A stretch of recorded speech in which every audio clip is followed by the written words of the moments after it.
The air was filled with the aroma of expensive perfume and fresh roses as the enormous hall glistened with glittering chandeliers.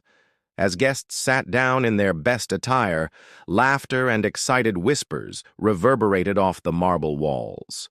The wedding was a picture-perfect example of elegance and extravagance.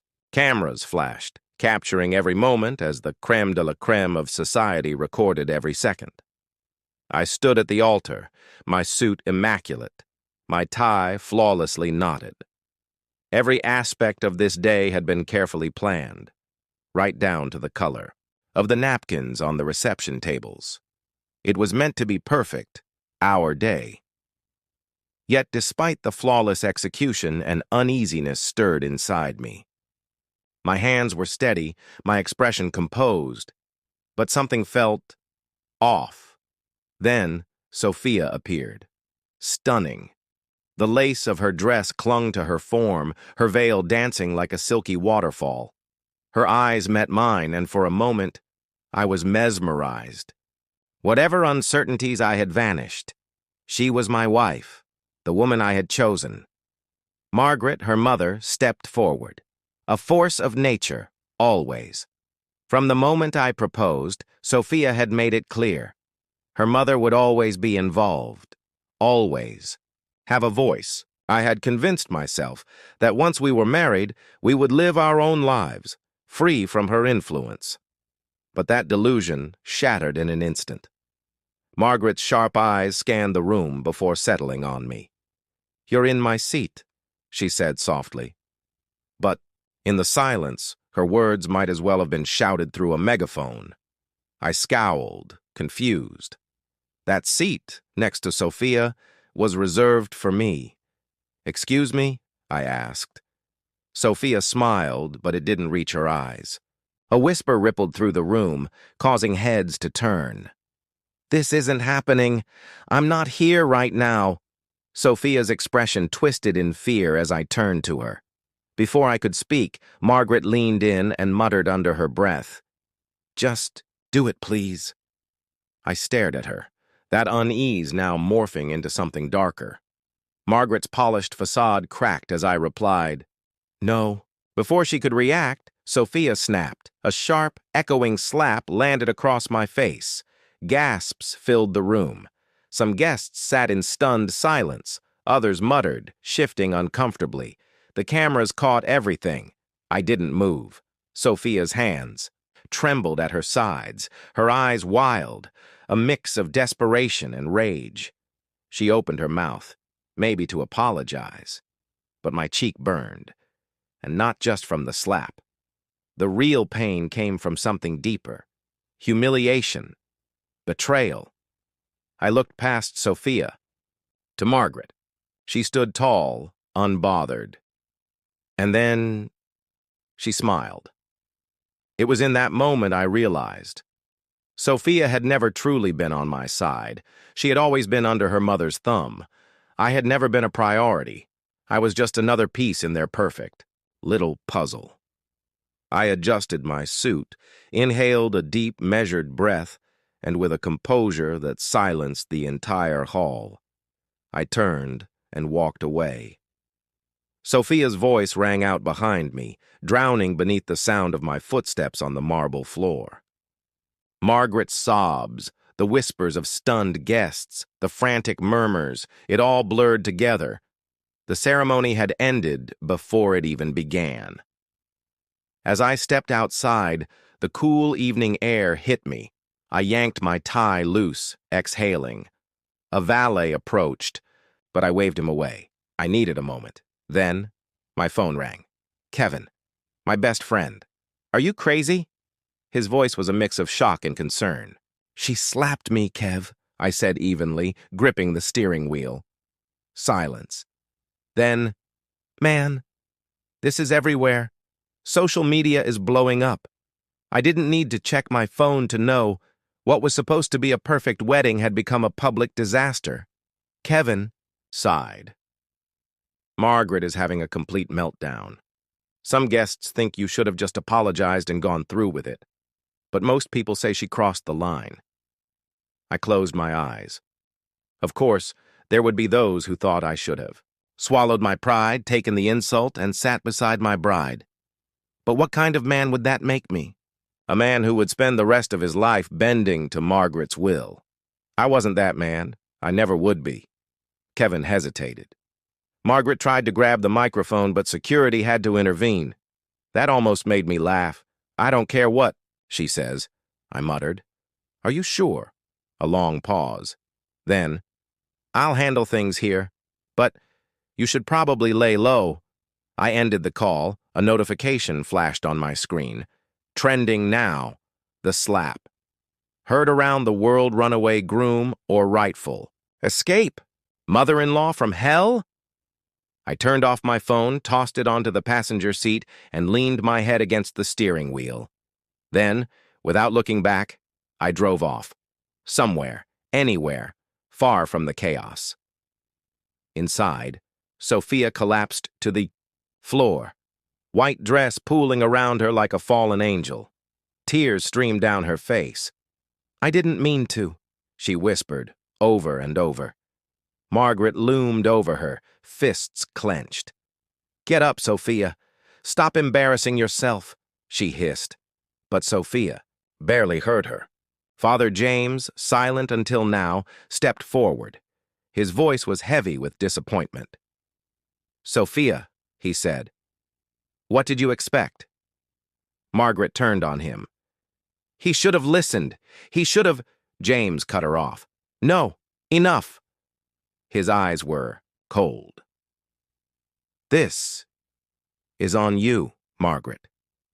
Gasps rippled through the hall. You raised her to believe she could always have her way. You raised her to think your word was law. He gestured toward the watching guests. And now, look what you've done. Sophia sobbed harder. Margaret's face twisted in fury. This isn't over, she hissed. Meanwhile, social media erupted. Memes, headlines, debates, the slap wedding, a public spectacle. Sophia was ridiculed. Her father, James, distanced himself from her. Partnerships were canceled, deals withdrawn. She wasn't just humiliated, she was ruined. Margaret? She refused to admit fault. If he were a real man, he would have stayed, she told reporters. But I was done playing her game. Kevin called me weeks later. Dude, Sophia's a mess. She hasn't left her apartment. I watched the waves crash against the shore, took a slow sip of my drink. Not my problem, I said. Man, you really don't care, huh? Silence. And maybe, for the first time in a long time, I didn't. After that, I hung up the phone. It was a very calm night, and for the first time I felt a sense of closure once everything fell apart. But I should have known better than to answer the phone.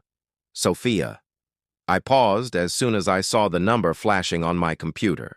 I had made it obvious that I was done. Weeks of ignoring her calls and leaving every message unanswered. But something about this call felt different. Perhaps it was curiosity. Perhaps it was the fact that she hadn't attempted in a few days. Like, a fool, I responded. As soon as she spoke, I secretly wanted to hear what justification she would make next. Her voice came through the speaker, broken. I'm sorry, Nate. She was hardly able to speak, as if she had been crying for hours. Please, I just need to see you one last time. I let out a short breath at the audacity of it. The reason my voice sounded cold and distant was that I wouldn't let her hear anything else.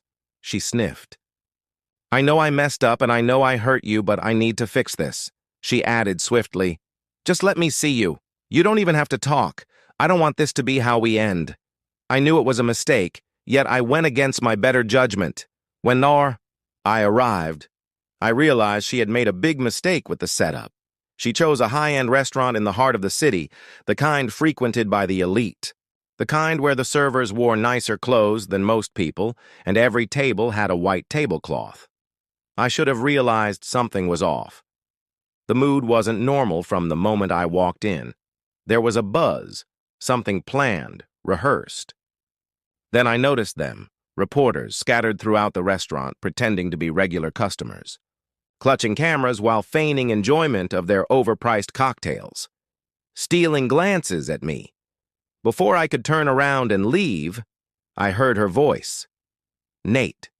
She stood at the entrance, purposefully dressed. Her hair was styled perfectly. A long, exquisite dress, makeup that gave her the look of a pale, fragile woman, like the perfect victim. She took a few wobbly steps toward me, her eyes welling with tears, and right on cue, as the tears fell, the cameras flashed. This was a trap. I should have walked away. Should have ignored the desperate performance she had planned. But I didn't, because she thought she could control the narrative. She believed she could make me the cold-hearted man who left her. She had another thing coming. As she approached, letting out a quiet sob just loud enough for the microphones to catch, I let her put on her little show. "I never wanted it to end like this," she murmured, her hands shaking. Her voice quivered. "I was foolish. I lost you because I let my feelings control me, and I pushed you away." The reporters were giddy with anticipation. The broken bride, the betrayed lover. I didn't respond. I didn't console her. I didn't give them what they wanted. Instead, I tilted my head, my face completely unreadable. Sophia blinked quickly, as if she hadn't expected me to call her out in front of everyone. "So, this is what you planned?" I said, my voice cold. I gestured around at my well-positioned audience. Whispers flooded the air. The mood in the restaurant shifted. Reporters shifted uneasily in their seats, realizing they had been exposed. Sophia's well-practiced vulnerability cracked. "Nate," she began, speaking shakily, "that's not—" I cut her off. "You didn't want to see me," I said. "You wanted an audience." I turned to one of the cameras, my smirk dripping with mockery. "Congrats," I said, my voice laced with laughter. "You got it." The flashes slowed. The so-called diners shifted in their chairs. Sophia's face went pale.